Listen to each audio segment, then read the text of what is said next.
नमस्कार दोस्तों, स्वागत है आपका हमारे यूट्यूब चैनल टीचर सरकारी न्यूज़ पे। आप सभी का एक बार फिर से स्वागत है। चूँकि आप सभी लोग जानते हैं कि कल 1 अप्रैल को प्रीलिम्स का रिज़ल्ट आया है। अब आपका पूरा फोकस यानी स्ट्रेटजी जो होनी चाहिए वो मेंस की तैयारी पर होना चाहिए। सबसे पहले आप सभी लोगों को बधाई जिन जिन लोगों का अल्टीमेंट्स में प्रिपरेशन मतलब जिनका सिलेक्शन हुआ है, वो लोग अपने मार्क्स को ज़रूर बताएं हमारे कमेंट्स बॉक्स में, ताकि मैं ये बता सकूं कि ज़्यादातर कितना मेरिट गया है।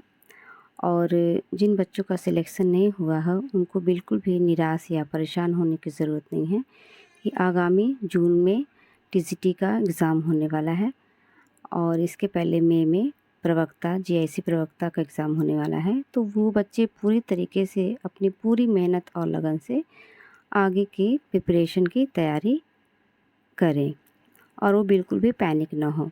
और जिन बच्चों का सिलेक्शन हो गया है उनको बहुत बहुत बधाई। कमेंट्स में अपने नंबर को ज़रूर बताएं। तो आगे हम बात करते हैं कि हमें आगे की स्ट्रेटजी क्या अपनानी चाहिए, कैसे तैयारी करना चाहिए कि जिन बच्चों का प्री हो गया है वो मेंस में बिल्कुल सेलेक्ट ही हो जाए। तो क्या लिखें, कैसे लिखें, कौन सी किताबें अफोर्ड करें, कहाँ क्या पढ़ें, इन सब के बारे में मैं आगे जानकारी दूंगी। तो आपका जो मुख्य विषय यानी सोशल साइंस से आएगा, जिसमें आपको 200 अंकों का एक पेपर होगा। कुल प्रश्न संख्या जो रहेगी वो 20 रहेंगे। सभी प्रश्न करने अनिवार्य रहेंगे।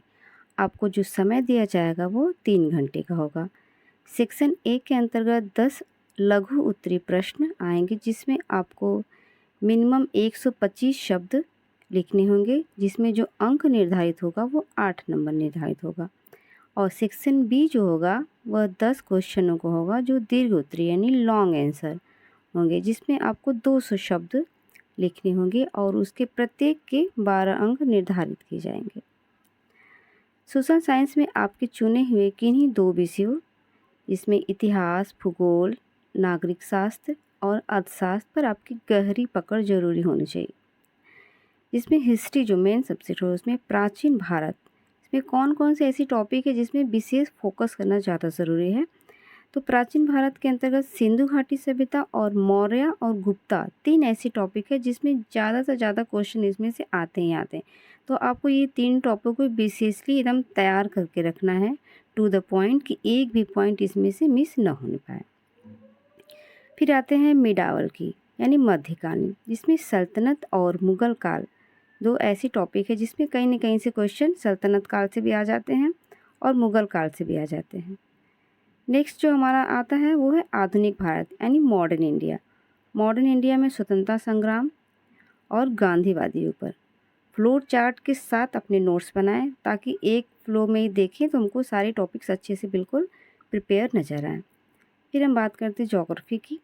ज्योग्राफी में भूगोल के सिद्धांतों के साथ भारतीय भूगोल पर विशेष ध्यान दें और उत्तर में भारत और विश्व के मानचित्र का बनाना अनिवार्य होगा।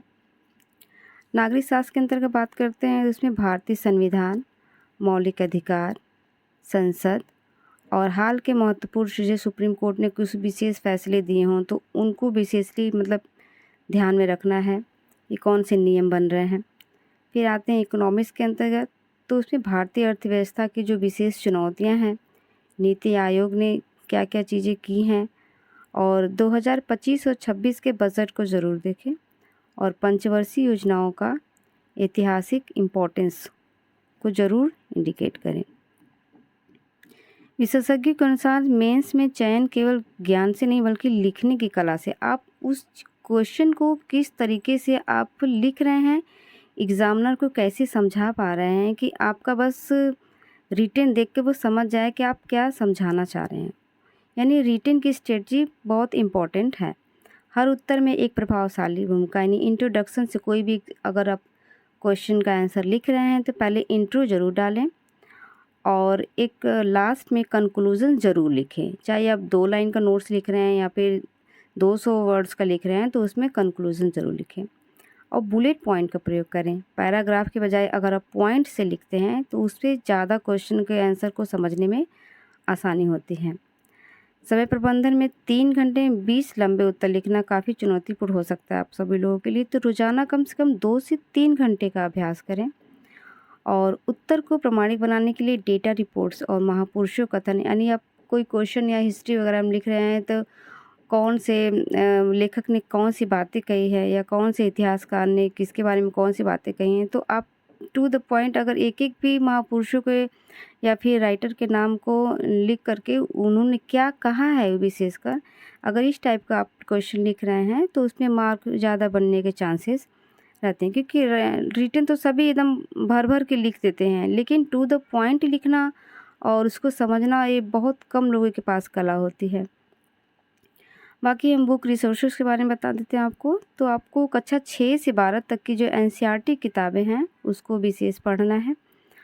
और जैसे आप पॉलिटी के अंतर्गत एम लक्ष्मीकांत की बुक ले सकते हैं, जिसमें काफ़ी ऑथेंटिक चीज़ें आपको मिल जाएंगी। और ज़ोग्राफ़ी के अंतर्गत आप माजिद हुसैन एक हैं और उनकी आप बुक ले सकते हैं, और स्टिकली स्पेक्ट्रम।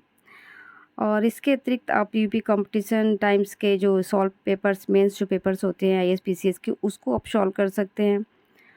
और इसके अंतर्गत आप किसी विशेष करके आप यूट्यूब चैनल से आप प्रैक्टिस कर रहे हो या फिर तैयारी कर रहे हैं, जैसे फिज़िक्स वाला है, दृष्टि टीचिंग एग्ज़ाम्स पॉइंट्स हैं, हाँ, तो आप इन सब का सेंसर वगैरह देख सकते हैं।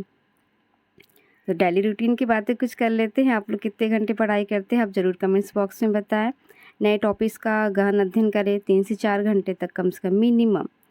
और पिछले वर्ष के जो प्रश्न यानी पीवाईक्यू है उसको एक समय सीमा के अंतर्गत निर्धारित करके आप सॉल्व करें कि 2 घंटे के अंदर आप उस चीज़ को सॉल्व कर पा रहे हैं।